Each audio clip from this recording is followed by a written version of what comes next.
बूढ़ेवाला नहर की बंदिश पर एक मन से जायद वजनी नायाब नस्ल का कछुआ निकल आया। नारू का पानी खुश्क होने पर कछुए को जान की अमान मुश्किल हो गई। बच्चों और मुतअद्दिद अफराद ने कछुए को मारने के लिए डंडों से हमला किया। मकामी शहरियों ने कछुए को जख्मी हालत में दरियाए सतलज के सुपुर्द कर दिया।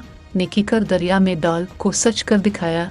बोरेवाला के शहरियों ने नहर की बंदिश से पानी खुश्क होने पर एक मन से जायद वजनी नायाब कछुआ जाने बचाने और पानी की तलाश में बाहर निकला तो कुछ शहरियों और शरारती बच्चों ने घेर लिया और डंडे लेकर इसकी जान के दर पे हो गए। इस दौरान मकामी शहरियों ने कुदरत की इस नायाब मखलूक को पकड़कर पहले पानी में नहलाया, फिर एक थैले में डालकर 20 किलोमीटर दूर दरियाए सतलज के गहरे पानियों की नजर कर दिया।